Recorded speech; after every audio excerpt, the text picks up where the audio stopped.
Welcome back to The Explainer, everyone. Today we're taking a complex, everyday legal mystery and breaking it down into some really clear takeaways. So imagine this scenario for a second. A family patriarch passes away, and he leaves behind a will. Down at the bottom of that document is his unmistakable, biologically verified thumb impression. End of story, right? You'd think the estate gets settled, the lawyers pack up, and the will is totally ironclad. Well, actually, no, not exactly. Today, through Fortune 5 consultancy services knowledge sharing to empower your financial future, we're busting a huge misconception about what really makes a will legally binding. As you'll see, a physical mark, that's really just the beginning of the story. I want to pose this paradox directly to you right out of the gate. His thumb impression is genuine, but is the will genuine? Sounds kind of like a trick question, doesn't it?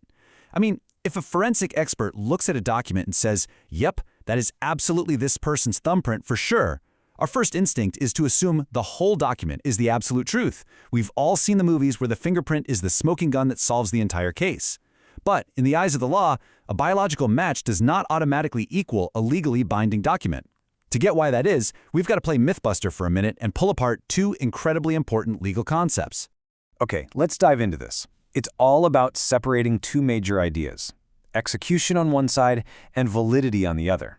A thumb impression, that can prove execution. It proves the physical act of pressing a thumb to paper actually happened. But, and this is a massive but, it does not automatically prove the validity of the will. Validity means the document checks off every single legal requirement for a court to actually enforce it. Just because someone's thumb hit the paper doesn't mean they knew what they were signing, agreed with it, or even signed it willingly, you know? Section 1. The Supreme Court Precedent. To really grasp just how critical this distinction is between execution and validity, we have to look at how the highest court handles it. And hey, this isn't ancient history either. This is a recent landmark ruling from the Supreme Court of India. Sardari Lal v. Bishan Das Ors, decided on the 6th of July 2026. This case really raises the stakes for anyone who thinks simply slapping a fingerprint on a document guarantees their family's future is totally secure. The Supreme Court had to tackle this exact dilemma head-on. And the court threw up a massive warning sign. They explicitly stated that surrounding circumstances can create serious doubt about the testator's free will and understanding, even if the thumb impression is genuine and the will is registered. Just think about the gravity of that for a second. The court will absolutely throw out a will, even a registered one with a 100% real thumbprint, if the environment and context around its creation smell even a little bit fishy. The physical mark is just ink, right? It's the free will of the person that actually gives that ink its power. Section 2. The Court's Suspicion Checklist. So when a judge examines a contested will, they instantly put on their investigator hat to separate genuine intent from, well, a manipulated piece of paper. The court may still ask a bunch of foundational questions. Did he actually understand the will? Was it made voluntarily? Were two witnesses properly present, and did they attest? And was the testator mentally capable? Imagine if a court had to prove these facts about your own documents today. It takes a whole lot more than just a quick stamp of a thumb, right?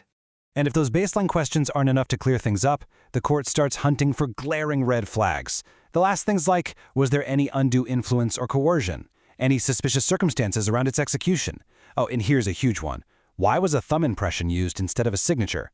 I mean, if a person usually signs their name and suddenly they're using a thumbprint, that's a massive red flag.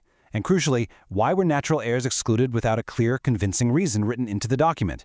The court absolutely demands to know the why behind these choices. All right, moving on to Section 3, Legal Foundations of Wills. So we've talked about the courtroom drama and the judge's checklist, but what are the actual rules that empower courts to ask these probing questions? Well, looking at the full picture of will execution and validity, this brilliantly illustrates the entire ecosystem we're unpacking today. From the execution phase all the way up to the Supreme Court's rigorous tests, it becomes incredibly clear that estate planning is this living, breathing ecosystem, not just a single piece of paper.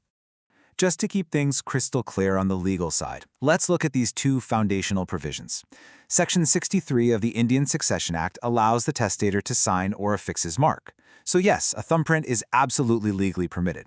But you also have Section 67 of the Bharatiya Saksha Adhiniyam, which demands proof of documents required by law to be attested. So, affixing your mark, that's step 1.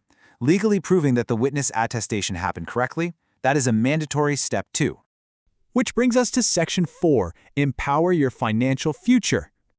We've walked through the myths, the Supreme Court's warnings, and the legal bedrock. So, the crucial point we've been building up to is perfectly captured right here. The thumbprint is only one piece of the puzzle.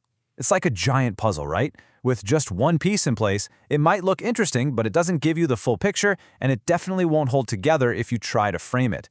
To secure a valid will, you need all the pieces: the mental capacity, the lack of coercion, the proper witnesses, the clear reasoning, all locked firmly together. The philosophy behind all this knowledge sharing is beautifully simple and actionable. You've got to preserve what matters most. Plan today so you can protect tomorrow, ensuring that your assets pass on peacefully. Because honestly, at the end of the day, your family's legacy deserves absolute clarity, not years of agonizing courtroom conflict over what a thumbprint actually meant. This explainer from Fortune 5 Consultancy Services has been all about empowering your financial future by eliminating those dangerous blind spots in estate planning. The rules are strict for a really good reason. They exist to protect the true intentions of the person leaving their legacy behind. So I want to leave you with one final provocative thought to chew on. If your will, or the will of a loved one, was placed under the microscope of a courtroom tomorrow, would it stand up as a fully realized puzzle, or would the court find nothing but an empty thumbprint?